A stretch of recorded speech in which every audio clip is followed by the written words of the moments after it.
Hello guys, Assalamualaikum. Selamat kembali ke channel saya, Aiman Fadil. So hari ni cukup setahun saya menggunakan KTM Duke 790. So hari ni saya nak share lah kat korang, setelah bersama setahun 790, apa yang best, apa yang kurang, dan apa yang saya boleh share dengan korang. Jom kita tengok dulu.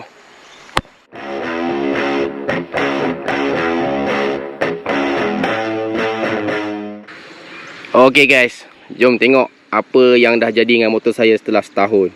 Okay, untuk dia punya rupa tak banyak beza seperti standard kilang. Saya hanya tambah beberapa saja aksesori yang seperti kalau korang tengok video yang terdahulu, sama je, tak ada yang berbeza kan. Seperti windshield, single seat cover, and then tank pad, dan kat bawah tu lah, yang dekat kita bawah. Itu sahaja untuk dia punya segi rupa. So memang motor ni standard, hampir kata 90% standard kilang. Okay, yang saya ubah adalah seperti sedikit lah untuk apa, side mirror, dan adalah sikit-sikit kan, seperti bobin dan sebagainya.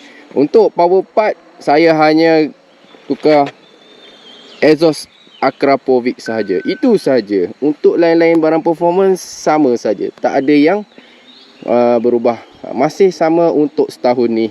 Okay, untuk kemudian hari kita tengok macam mana. So inilah dia rupanya setelah setahun, masih sama, tidak apa yang ada berubah. Okay guys, so untuk enjin dia 799 parallel ni, okay, selepas setahun saya bawa sama macam hari pertama saya bawa.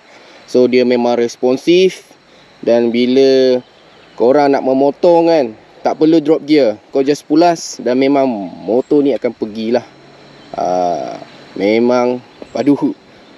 Cuma untuk mereka yang masih baru, tolong guna mod yang sebetulnya. Okay, sebab dia punya track mode dia memang sangat responsif dan sangat sensitif. Jadi kalau korang yang baru nak berjinak dengan motor ni, bila pakai track mode, dia memang akan cepat pergi kan, sensitif sangat. So hati-hati, takut terbang dulu. Orang tak terbang, motor dah terbang dulu geng. So dia punya sport mode pun okey. Saya pun pada awalnya biasalah, kita baru tak mahir, tapi lepas tu kita boleh dah mahir-mahir dan kita boleh layan lah. So untuk di highway memang best lah pakai sport mode. Tapi kalau untuk long distance tak sesuai sebab dia punya fuel consumption dia agak tinggi. So tak sesuai untuk long distance lah. Tapi untuk short distance, main cornering, naik bukit semua, dia punya sport mode, track mode memang ngam. So itu dari segi dia punya ni lah, performance dia. And then yang bestnya itulah, dia ni sangatlah ringan. Disebabkan motor ni ringan, 169 untuk dry weight, memang ringan. Nak memecut, nak pergi memang senang lah.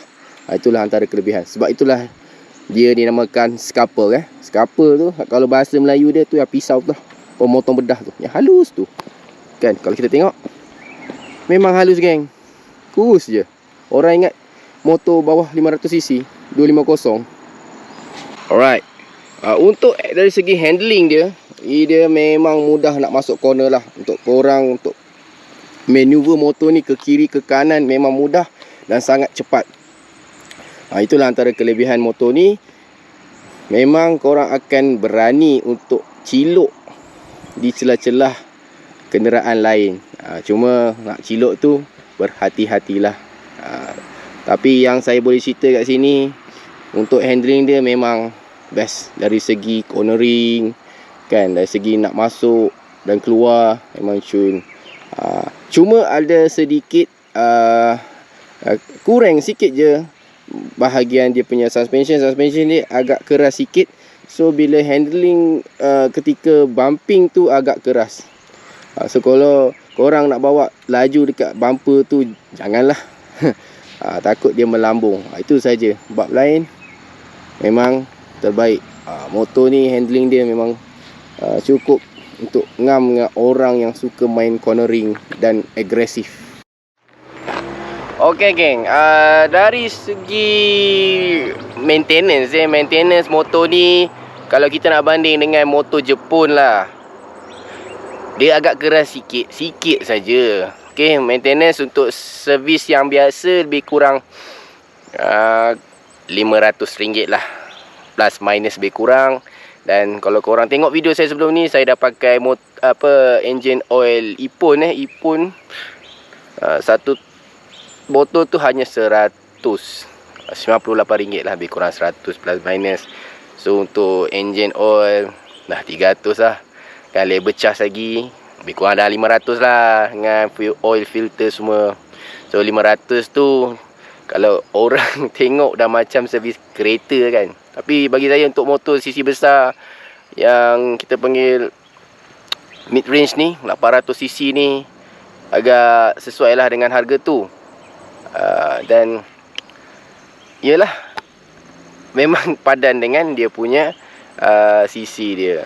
So maintenance, kalau untuk motor ni 4 tahun yang pertama akan buat di dealer lah, service center yang sah untuk menjaga warranty. Lepas 4 tahun tu terpulang lah korang nak buat kat mana. Tapi sebenarnya tak ada beza sangat pun, saya rasa. Kalau buat selepas, dia lebih beza dekat part labor je lah, labor. Tapi untuk motor-motor besar macam ni, memang eloklah pergi tempat yang sebetulnya. Kepada mereka yang arif, jangan korang disebabkan nak murah, korang pergi buat sendiri. Ataupun korang pergilah mana-mana yang korang rasa nak murah, pergi, tak payah. Saya cadang buatlah yang terbaik untuk motor ni kan. Nanti sebab bila meragam, korang salahkan motor. Motor ni lah, motor konti ni lah, motor tu lah, padahal korang yang tak jaga. Tu masalah korang. Okay, so geng, saya boleh cerita secara ringkas lah kelebihan motor ni. Okay, yang pertama, enjin dia memang terbaik lah. Output dia iaitu 105 horsepower, sangat tinggi, masa sesuai untuk yang agresif. Kemudian dia punya handling memang precis, orang kata tajam untuk cornering, in dan out. Dan kemudian elektronik dia pun lengkap. Dia ada ABS, traction control. Dan untuk motor ni, yang saya punya jenis ni, ada 4 mode street, rain, sport dan track lah.